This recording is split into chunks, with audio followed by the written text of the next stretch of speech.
Hello everyone, this is another sermon video I want to make, and this is in response to a request. I'm going to do the best I can on it. Of course I am, that's what I always try to do, but I'm going to be in 1 Timothy 3, 1 through 7, I believe it is, in the King James Version of the Bible, and then I'm going to read, a couple of more places. I had a request about an elder. So I want to do what I can here in, like I said, 1 Timothy 3, 1 through 7. This is a true saying, if a man desire the office of a bishop, he desireth a good work.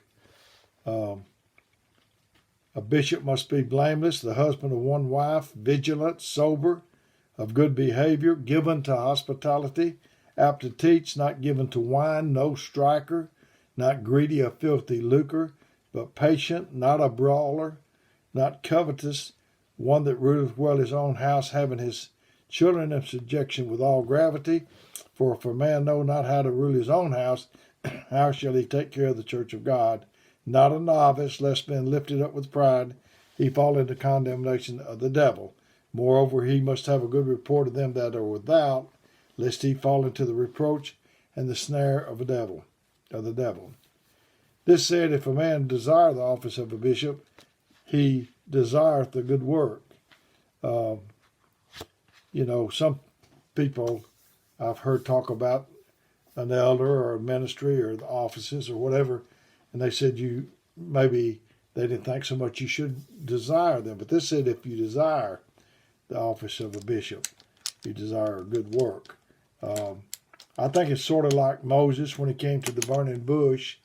He was afraid of it, but he was attracted to it. And he wanted to walk away. He was so afraid, but he kept turning back to look at it because he was attracted to it. I think that's the way this is. Maybe we don't consider the graveness and the responsibility of the office, but I think that's how we get most things that we get is through desire. Said he must be blameless. A bishop must be blameless. Not that he won't get blamed, but that he should, whatever he's been accused of won't be true. I think about these Supreme Court justices. They nominate them, and they look like they're going to be a sure thing to win, to be put in that office, put in that position. But then they start dragging up this dirt, and so it has to be a good man. The good cannot be evil spoken of. Husband of one wife. There's a little different way of looking at that in our. Some people think that if they've died and their wife, if they're married and their wife dies, then that disqualifies them from being elder. I don't personally feel that way, but if you do, I respect your position. But vigilant, he said, must be blameless, vigilant. That's keeping a careful watch for possible dangers or difficulties. He needs to be a hedge. He needs to fill the gap, like watching out for his children in traffic, on the street. He needs to be the fence around, protected. Sober, vigilant, sober. When I first became a child of God, I was talking to another child of God that was older, wiser, and I said, I don't want to do anything. I don't want to do nothing that the Lord's not in. I want to be sober, yada, yada, etc., etc. And he stopped me and he said, it's just as much in not doing what the Lord wants you to do as doing what he don't want you doing. So we look at it all to one tilt, that we don't want to do nothing he's not in, but we surely want to do what he is in. Good behavior, that's sober, and of good behavior, given to hospitality, and I've already shared with you that our church, that's one of our things that we stress is hospitality. apt to teach.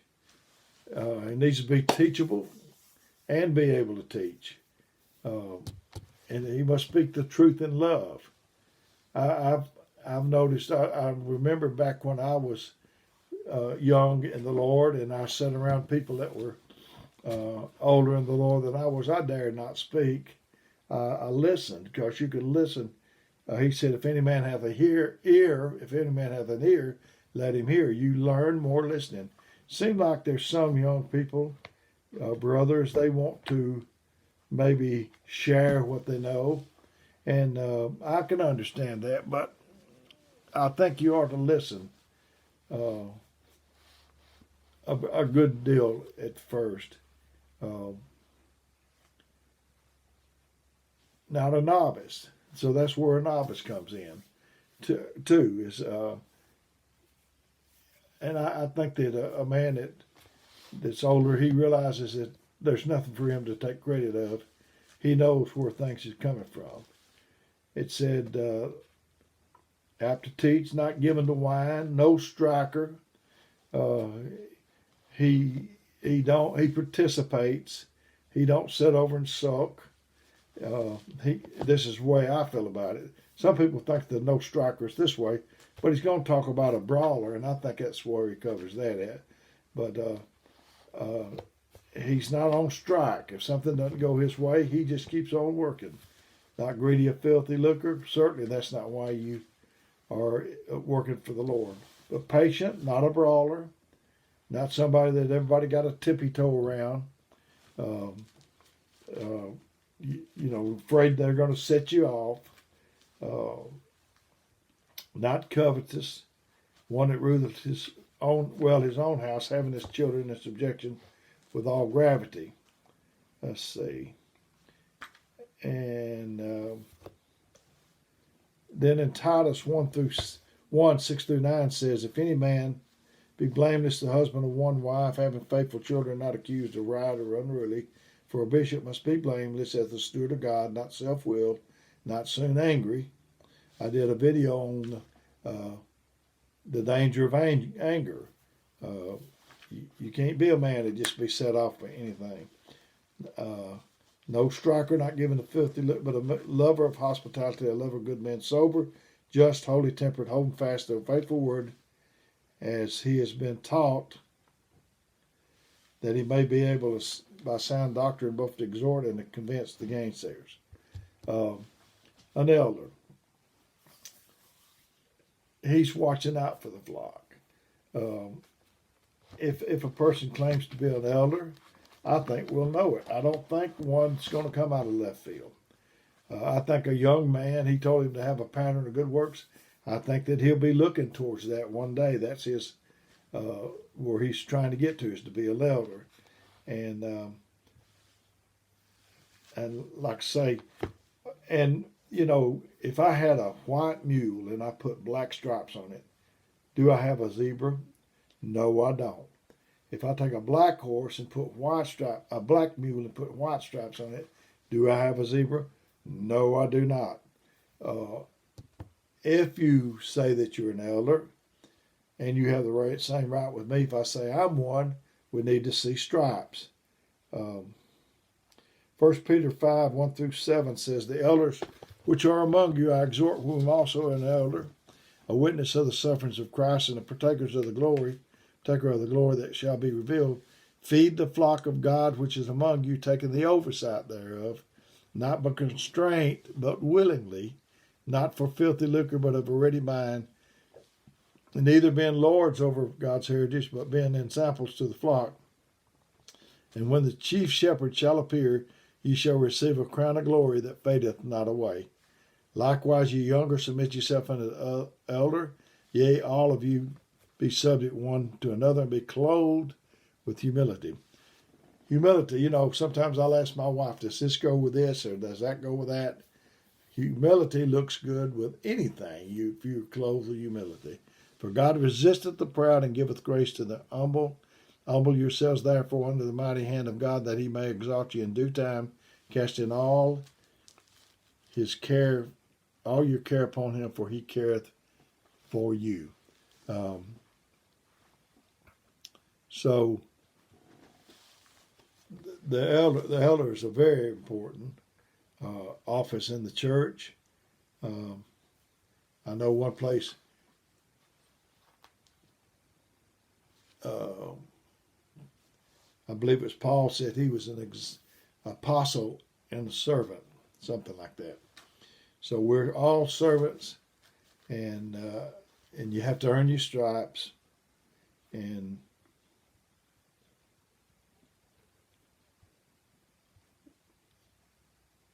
it talks about one who desires it. He aspires to that office. He wants to be. He looks to be that. His goal, his end goal, is to be that. He's above reproach. Not that he can't be accused, but he'll be blameless. He lives in a way that there be no cause for others to think badly of the church or faith of the Lord because of him. He's got self-control. He's got hospitality. He's a gentle man. It said the wisdom that comes from above is first pure, peaceful, gentle, easy to be entreated. Let me turn over here and read it.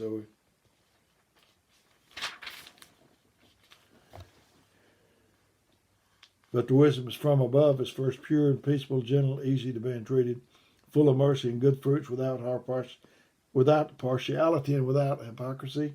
And the fruit of righteousness is sown in peace in them that make peace. I think an elder, he don't have to know all the answers right away, but I believe I would prefer if somebody came to an older child of God or elder, he must be able to keep things in confidence. He don't need to destroy it all over the country, or he don't. And I sold a parking. I used to work for Swartz Industries, and I sold a parking lot sweeper to a man in the Detroit area, and he bought the sweeper, and he signed a contract. We was on the way. He was driving the sweeper, and he was taking me to the motel. I was going to catch a taxi to the airport and come home, which I did. And as we drove along, almost to the motel, he said, "Dale, I want to ask you a question about the sweeper." I said, "Okay." I don't remember what the first question was. He asked me the question. I did not know the answer. I know I should have known the answer. I'm not mechanically minded. I shouldn't have even tried to been in that position. But he said, "How does it do?" I said, "I don't know." We got on a little further. He asked me another question. I don't know what that question was either. But I said, "I don't know." And finally, I remember the third question he asked me. He said, "What about the hydraulics on this unit?" And I said, "I don't know." And he was disgusted with that answer. I could see it in his face. I thought, well, he's liable to tear this contract up. And he said, "You know what?" Said, "You either the most honest man that I've ever met in my life, or you either the biggest con artist." And I said, what did I tell him? I told him that what he saw was what he got. I am what I am kind of answer. I don't remember exact words now. I've said it on another video, but right this very minute, I can't remember exactly. And I said, if I know the answer, I say that I know. If I don't know the answer, I say I don't know. So I got home. I'd been home about 30 days, and they told me this man was on the phone. I was at Swartz, and I answered the phone, and he said, he talked just small talk for 20 minutes. And I thought, well, he's called. Whenever I went and answered the phone, I thought he's needing a broom. He's tore the machine up. He's needing a loaner. You know how you do, think the worst. And he talked, and he didn't ask for nothing. And about the end of 30 minutes, he said, "Dale, would you do me a favor?" And I thought, well, here it comes. This is it now. So I said, "I'll do the best I can." And he said, "Would you pray for me?" I said, "Yeah." I was relieved. Could do that very easily. And I still do pray for the man. And that's been probably 15 years ago. And in a little bit, he said, "Dale, could I ask you another favor?" And I thought, okay. He didn't ask me for a broom or a loaner, But this is it. Here it comes. I said, I'll do the best I can. He said, could you pray for my wife? Well, that's what I say, brothers. If a younger child of God comes to you and you know, tell them. If you don't know, say, I don't know. Don't ad-lib. Just tell what you know. You might tell them, that's frequently what I do is I tell them I don't know, but I'll try to get back with you. I had a brother I love dear. He asked me about a scripture. I looked at it. I'm still tossing around in my mind, but it had been several days, and I thought, well, I don't want him to think that I don't care, that I just brushed aside what he said. So I called and I left him a message and told him that I still didn't have the answer yet. If you know, say you know. If you don't, say that too. I've enjoyed trying to get this to you. I hope this is what the brother had in mind that asked for this. I'm going to give you my phone number, 256-508-4410. And if you need me, call me. If I don't get back to you right then, I will as soon as I can. And if I don't answer, would you please leave me a message? I care about you. I care about you very much. And I was doing this to try to help you out. And if you need anything, just let me know.